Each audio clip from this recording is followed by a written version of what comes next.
Tips and Tricks Thursday. The age-old question: how to get rid of glue squeeze out.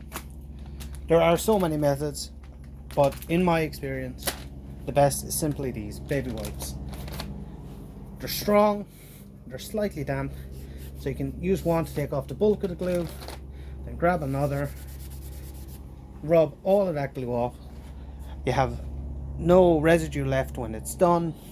Simply throw them out, and no damage from overwatering using a towel.